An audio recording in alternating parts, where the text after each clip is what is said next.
Good morning student. Today we are going to this point properties of angle formed by two parallel lines and a transversal. Then as shown in the two figure A and second figure is B. Okay. So first figure मध्ये याच पद्धतीने second figure आपल्याला काढायची आहे आणि second फिगरचे दोन part करायचे आहे तुम्हाला. Colour part first and color part second with different color and cut out the two part with a pair of scissors. दोन पार्ट करायचे आहे यामध्ये आणि हे पार्ट केल्यानंतर तुम्हाला note that the angle shown by part first and part second form a linear pair. Part first and part second on each angle in the figure A. So which angle coincide with part first? We see that angle B congruent to angle D congruent to angle F congruent to angle H. Part first. बघा यांच्यामध्ये first part मध्ये काय coincide दिसते तुम्हाला angle B याचा coincide आहे D, angle या D चा कोइन्साइड आहे F आणि F चा कोइन्साइड आहे H. Then which angle coincide the part second? Part second angle A. Angle A congruent to angle C congruent to angle E congruent to angle G. हे झालं तुमचं part second. Okay. So हे झाले तुमचे coincide. आता यामध्ये तुम्हाला pair of corresponding angle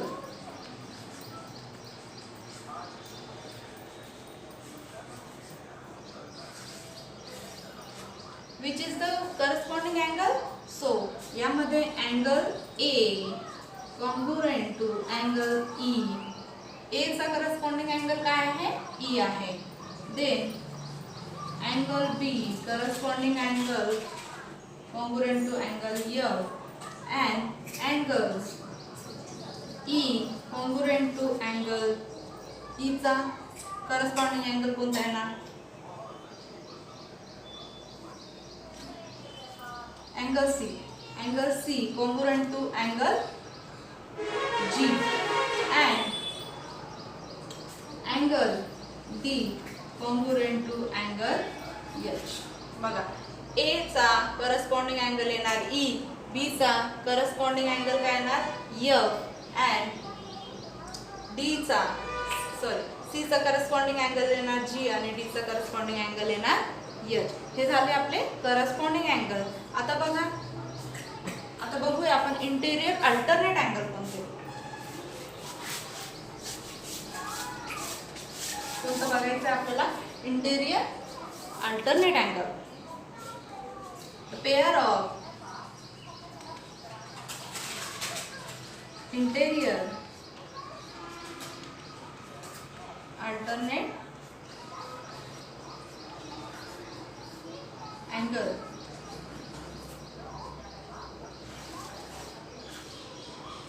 angle D congruent to angle F and angle E congruent to angle C.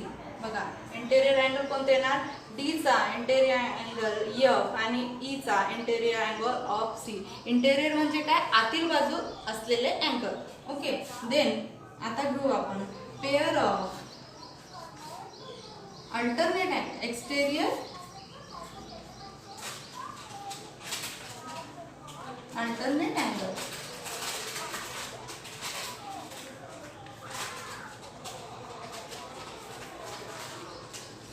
Pair of exterior alternate angle. Exterior angle म्हणजे काय बाहेरील बाजू असलेली म्हणजे A angle A congruent to angle G and angle B congruent to या B चा बाहेरील बाजू कोणता आहे मग alternate angle H. Okay. Then हे झाले इंटेरियर आणि एक्सटेरियर. इंटेरियर म्हणजे आतील बाजू असलेले आणि एक्सटेरियर म्हणजे बाहेरील बाजू असलेले. ओके, आता आपण घेऊया की यामध्ये इंटेरियर अँगल कोणते आहेत आणि त्यांची टोटल काय असते. Measure angle D plus measure angle E is equal to 180. Then measure angle C plus measure angle F is equal to 180 because these are interior angle. या दोन अँगलची टोटल तुमची 180 आहे. म्हणजे पर अँगल तुम्हाला जे दिलेलं असेल 70 60 तर त्या पद्धतीने दुसरा अँगल काढायचा आणि दोघांची टोटल तुमची 180 येईल. नाही तर अदरवाईज एक अँगल आपण 90 म्हणून बघू शकतो. ओके, सो अँगल D आणि E हे जे आतमधले इंटेरियर अँगल आहे या दोघांची ह्या दोन अँगलची टोटल काय असते 180 असते. आणि अँगल C आणि F ह्या दोघांचे अँगल काय येणार 180 because these angles are interior angle. आता आपण प्रॉपर्टी बघूया.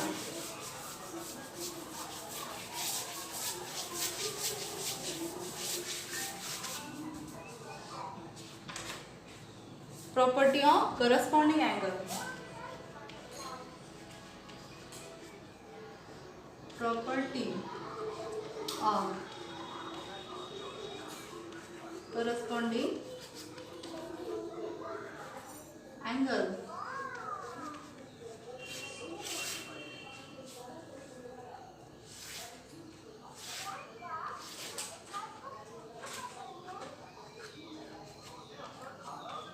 बघा एक फिगर दिलेली आहे त्याला A आणि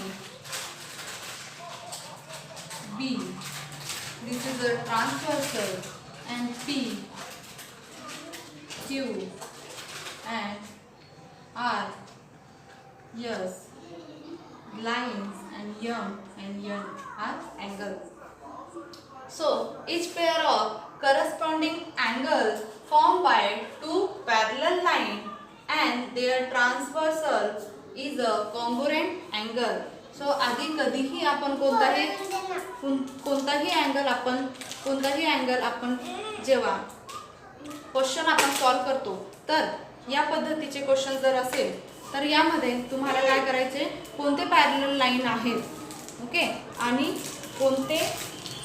कोणतं तुमचं ट्रान्सव्हर्सल आहे हे तुम्हाला काय करायचं त्यामध्ये आधी शो करायचं आहे, आधी राईट डाऊन करायचं आहे. ठीक आहे, तर यामध्ये तुम्हाला आधी लिहून घ्यायचं की लाईन PQ पॅरलल हा जो साइन आहे तो कशाचा आहे पॅरलल. पॅरलल लाईन PQ ची पॅरलल लाईन कोणती आहे RS आहे. And AB line AB is transversal. AB is transversal. AB काय आहे ट्रान्सव्हर्सल आहे. तर यामध्ये आपल्याला काय बघायचं आहे आता corresponding angle.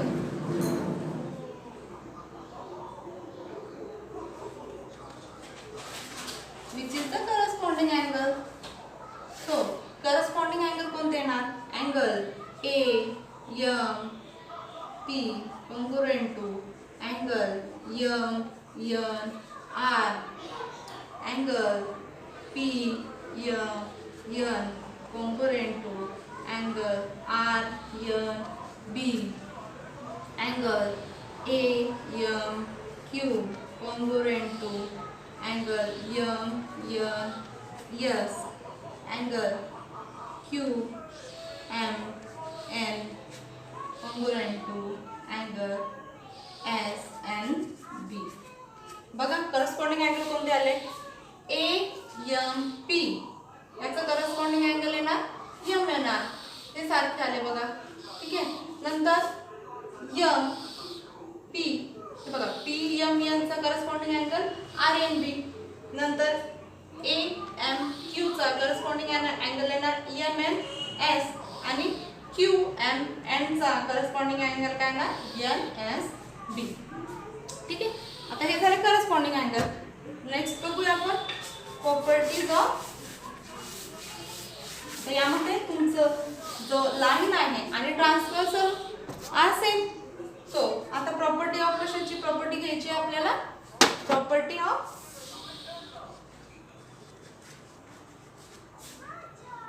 Alternate angle.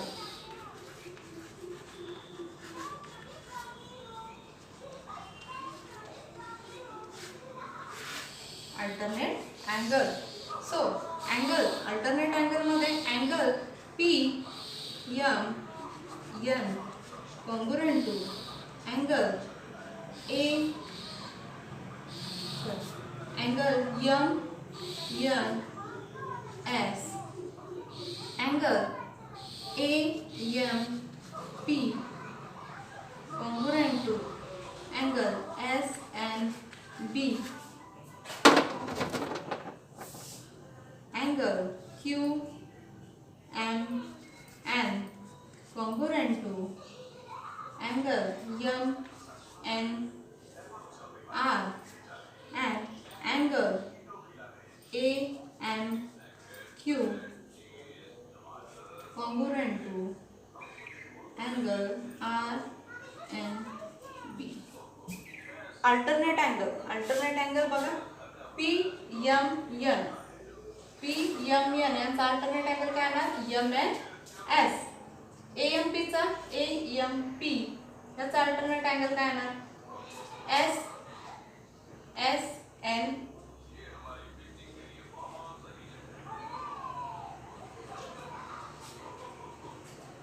S N B. S N B. A M P चा काय येणार ए एम पी चा अल्टरनेट अँगल येणार एन एस बी कारण हे बाहेरून आहे. Okay. Then Q M N याचा अल्टरनेट अँगल काय येणार एम एन आर आणि ए एम क्यू चा काय येणार आर एन बी.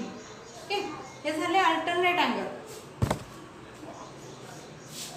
आता आपल्याला घ्यायचं आहे अल्टरनेट झालं. आता आपण बघू interior angle. What is the interior angle.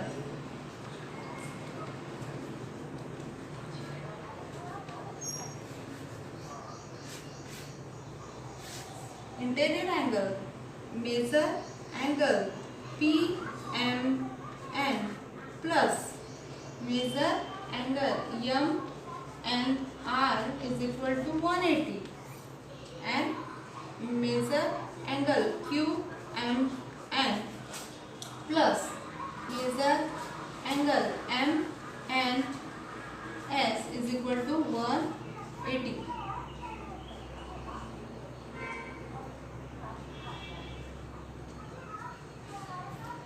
बघा पी एम एन